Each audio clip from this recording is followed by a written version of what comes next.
कि a square plus b square कभी भी जीरो के इक्वल नहीं होता है। समझ गए आप मेरी बात भाई?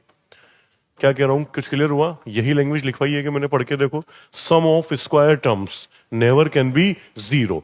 कभी भी दो वर्ग पदों का योगफल शून्य नहीं होता है, जीरो नहीं होता है। क्यों नहीं होता है, कुछ बता सकते हो क्या आप मुझे? देखो, जीरो होते कब हैं?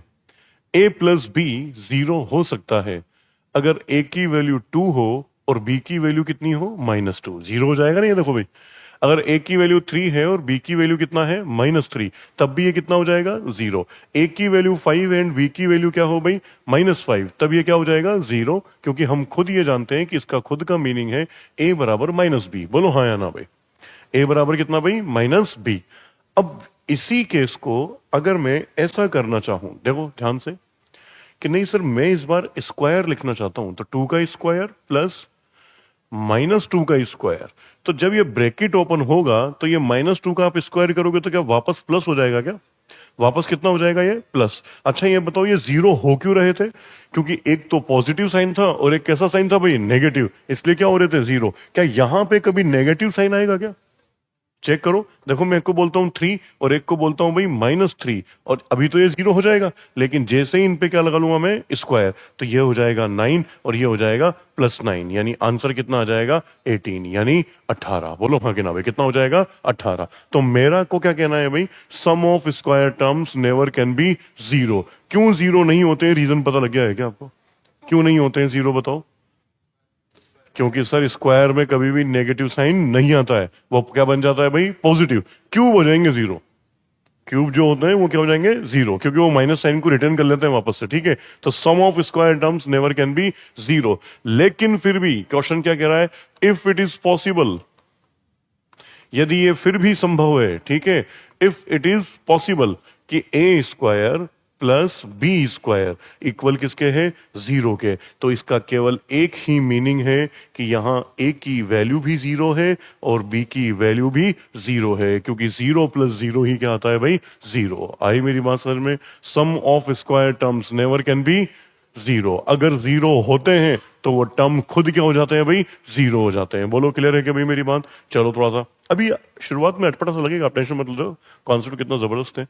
मैं फिर से लिखता हूं एक बार, x square plus y square, क्या ये दोनों स्क्वायर के टर्म्स है क्या? और इक्वल कितने लिखे हुए, जीरो। तो मैं यहां ऐसा लिख सकता हूं क्या कि एक्स की वैल्यू कितनी होगी, जीरो, और वाई की वैल्यू भी कितनी होगी, जीरो। अब कई लोग ऐसा चाहेंगे कि सर सुनो, यहां एक्स स्क्वायर बराबर -y स्क्वायर भी तो हो सकता है। हेलो, लिखा लिखी मत करो, अभी मैं टाइम दूंगा आपको। एक्स स्क्वायर बराबर कितना हो सकता है, -y स्क्वायर। यार ये पॉसिबल ही नहीं है कभी भी यार, स्क्वायर की वैल्यू कभी नेगेटिव होती है? हाँ, देखा? अगर इसको हटा दूं मैं तो यहां पे क्या लगेगा, रूट। रूट के अंदर क्या कभी नेगेटिव क्वांटिटी होती है क्या? नहीं होती कभी भी। इसलिए ये टर्म बनी हुई है कि सर ये जीरो जीरो है, और जीरो को नेगेटिव साइन से भी कोई मतलब नहीं होता, उसको नेगेटिव लगाओ चाहे पॉजिटिव लगाओ, वो दोनों पे सेम है। चलो फिर से एक बार मुझे बताना, एक्स माइनस ए का whole square plus Y minus B का होल स्क्वायर इक्वल जीरो। एक बार के लिए सिर्फ इतना सोचो, क्या ये स्क्वायर टर्म है क्या?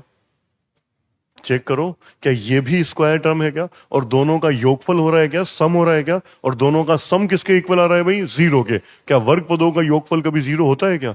नहीं सर, होता है तो ये दोनों ही टर्म या दो से ज्यादा है तो ये दोनों ही क्या हो जाती है, जीरो। तो आप क्या लिखोगे, x minus A equal zero and y minus B equal zero. तो x इक्वल कितना हो जाएगा, a, एंड y इक्वल क्या हो जाएगा, b। मेरी बात समझ में आई क्या अभी आपको?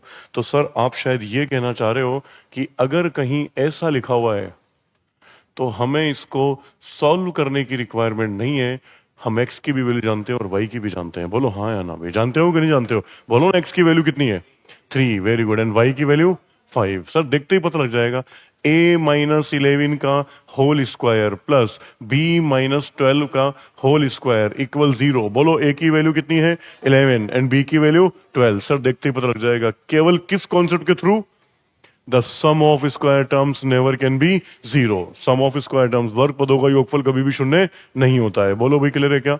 चलो फिर से बताओ, a माइनस 7 का whole square plus b minus 8 का होल स्क्वायर। बताओ भाई, a की वैल्यू कितनी है, 7, एंड b की वैल्यू नहीं, जीरो नहीं है सर सामने।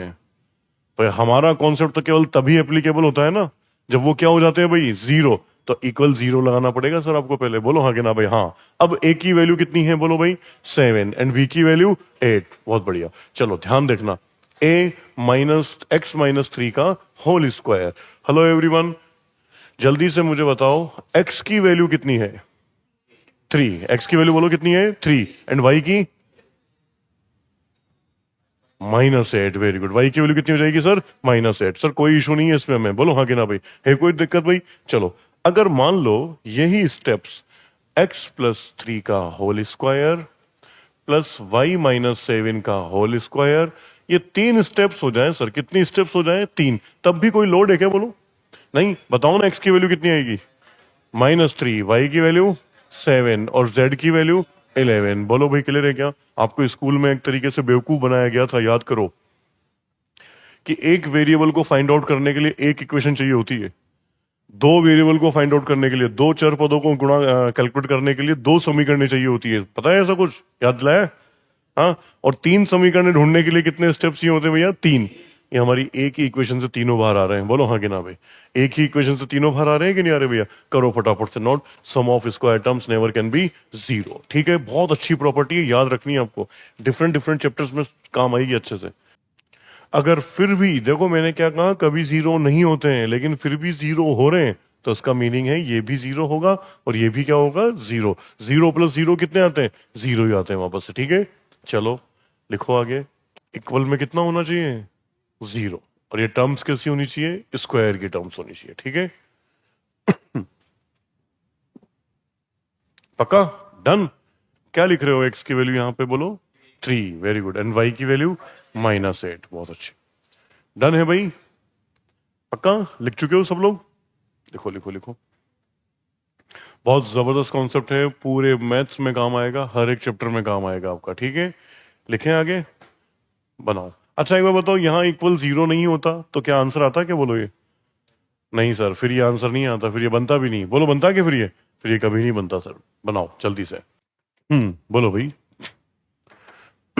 ये भी जीरो है और ये भी जीरो है। ठीक है, अब सुनो, मैं अगर ऐसा लिखता हूं ए प्लस 8 का होल स्क्वायर, बी माइनस 11 का whole square and C minus √3 का whole square and D plus 2√2 का होल स्क्वायर। बोलो भाई क्लियर है क्या? और इक्वल जीरो। चारों के आंसर पता है क्या अपने को?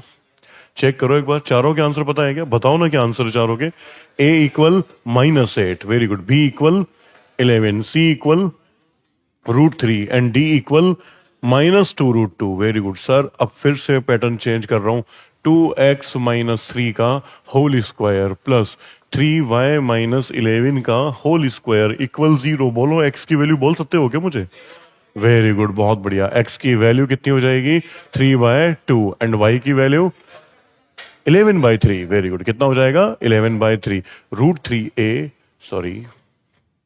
√3a माइनस 2 का whole square plus √7b minus 11 का होल स्क्वायर √5c माइनस 7 का होल स्क्वायर। बोलो भैया एबीसी की वैल्यू बोलो।